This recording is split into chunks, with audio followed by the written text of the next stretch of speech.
자가능경고를 우리가 필요로 하는 경우가 어떤 경우냐, 환자분의 상태에 따라서 판단 기준이 달라지겠죠. 상담할 때 약간 농담처럼 얘기하지만 저는 이게 중요하다고 생각해요.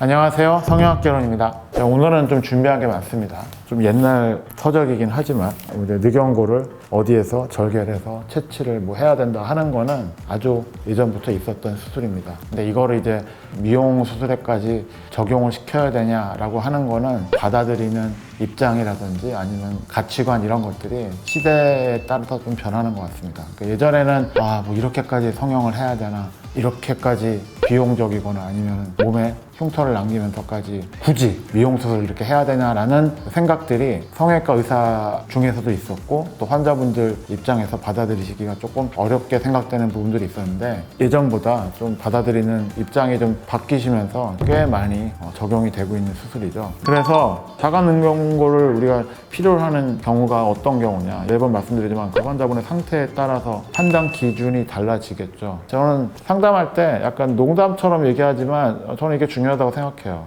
이게 과연 드리는 수고에 비해서 환자분이 느끼는 만족이나 이 정도 했는데 이만큼 할만했다, 이것도 환자분들의 가치관이나 판단에 따라서는 차이가 날 수 있겠죠. 매번 말씀드리지만 성형수술은 행복하려고 하는 겁니다. 건강하려고 하는 게 아니라 기분 좋고 남한테 기분 좋게 보이려고 하는 거란 말이에요. 그래서 간단히 얘기하면 골격이 부족한 부분에 큰 차이를 더 튼튼하고 더 번듯한 골격을 만들어 줘야 되겠다. 그게 구축이 와서 코가 짧아졌건 아니면 기껏 늘려놨더니 힘이 없어서 다시 찌그러지거나 짧아지건, 제가 설명드리기로는 집 짓는 거랑 비슷한데, 이렇게 나무까지 가지고 이렇게 뚝딱뚝딱 해가지고 판잣대기를 이렇게 세우면은 얼추얼추 집을 세울 수 있겠죠. 근데 그거를 번듯하게 쫙 몇 층까지 쫙 올리고 이러려면은 그런 간단한 나무 기둥이나 이런 걸로는 좀 힘들겠잖아요. 또는 그렇게 해놓는다고 하더라도 과연 유지가 될 것이냐, 이제 이런 것들을 저희들이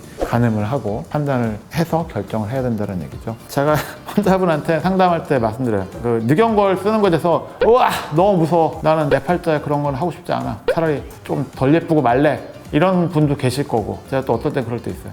이건 너무 심각한데 저 같으면 하나 늑연고를 쓰겠어요, 이라고 또 얘기할 때가 있어요. 물론 이건 제 판단입니다. 근데 아예 환자분이 처음부터 그냥 저 딴 병원 몇 군데 갔는데 늑연고를 얘기 많이 하시던데 제 생각도 그러네요, 늑연고를 쓰셔야 되겠네요 라고 할 때가 있어요. 그런 분들은 이제 마음의 준비가 됐죠. 아니면 이제 이번에는 진짜 그냥 아주 늑연고로 쫙 하겠다라고 이제 딱 오셨는데, 혹시 제 채널을 보시는 분들은 아무래도 관심이 있으신 분들이니까 코성형을 하려고 이제 또 막 고민하시는 분도 계실 거고, 아마 그거보다는 더 많은 이제 재수술을 고민하시는 분들 계실 거고 할 거예요. 그러니까 그 중에 또 다는 아니겠지만 일부는 이제 늑연고를 써야 될 경우도 있겠죠. 저한테 상담 오셨던 분, 혹시 제 채널 보고 계신 분들 계시면은 아마 저 얘기 들었어 이런 분도 있을 건데, 제가 잘하는 얘기가 있어요. 자, 운전면허를 땄어요.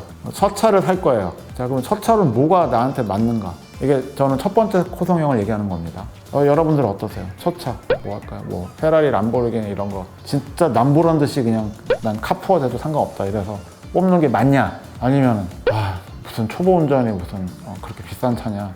첫 차는 중고다, 이런 분도 계실 거고. 자, 뭐가 정답이에요? 없잖아요. 그래서 상담을 하거나 수술 방법을 택할 때는 약간 그런 생각을 해보시라는 거예요. 이런 거가 사실은 힘들어요, 개인차가 있기 때문에. 근데 두 번째, 세 번째는 좀 다르죠. 예를 들면은 예쁜 거에 욕심은 한두 끝도 없죠. 얼마 전에 그런 분 계셨어요. 저한테 고맙다고 하신 분도 5년 있다 나타나면 보통은 웃으면서 오셨다가 슬쩍 야망을 드러냅니다. 조금만 더 높일까요? 재수술을 해드렸어요. 제가 이렇게 할게 권하는 게 좋겠다고 해서 했어요. 그래서 좋아하셨어요. 제가 볼 때도 괜찮아요. 일단 저랑 취향이 맞는 환자분이 저한테 수술 받아야지 좋겠죠. 사실 그것도 중요합니다. 그분이 1년 있다 오셨어요. 전에 다른 영상에서 얘기한 적이 있었는데, 저는 안 그런데 수술한 지 몇 년 되는 환자가 온다라고 그러면 일단 경계합니다. 뭔 일이 났구나, 아니면 별로 안 좋은 얘기 하겠구나, 보통 이렇게 겁을 낸단 말이에요. 1년이 넘어서 오셨어요. 그분은요, 제가 권해서 실리콘을 뺐어요. 빼고 모양을 이렇게 잘 만들었고, 제 기준으로는 자연스럽고 보기 전보다 나아요. 좋아졌어요. 본인도 알아요. 근데 실리콘을 또 넣을까요? 그럼 또 다시 온 거예요. 제가 1년 정도 지나면 어느 정도 빠질 만큼 빠지고 판결은 난다고 했잖아요. 사진을 찍어서 보여드렸어요. 하기 전, 한 달째 마지막으로 갔을 때, 그리고 이제 오늘 뭐 1년 몇 개월 딱 봤는데 그냥 딱 비교가 돼요. 그러니까 알아요. 어떻게 생각하면 제 예상보다 괜찮아요. 왜냐면 흡수율 이런 것들이 조금 아쉬울 때가 있고, 근데 이 경우는 그것도 아니에요. 괜찮아요. 근데 사람 마음이 넣을까 말까, 넣을까 말까, 뺄까 말까, 뺄까 말까도 있지만 뺐더니 다시 넣을까, 또 이런 분도 계신단 말이에요. 그런 분들 가끔 계시는데 그분의 표현은 저는 아니 이거를 왜요? 그냥 원하시면 넣어드릴 건데 저는 안 넣는 게 나을 것 같은데 했더니 그분 말씀이 그 얘기를 들으려고 오셨대요. 저한테 한번 따끔한 한마디를 듣고 정신 차리려고 오셨다라고 하는데 모르겠어요. 근데 그분은 그래서 그러고 수긍 가셨어요. 근데 모르죠. 또 실리콘을 또 뭐 넣으려고 또 지금 저 모르게 어디서 궁리하고 계실지 모르겠지만 사람 마음이라는 게 이렇게 왔다 갔다 하고 완전하지 않습니다. 저도 마찬가지고. 제가 드린 정보가 도움이 되셨다고 한다면 다시 한번 구독과 좋아요 부탁드리겠습니다. 감사합니다. 지금까지 성형학개론 조기란 원장이었습니다.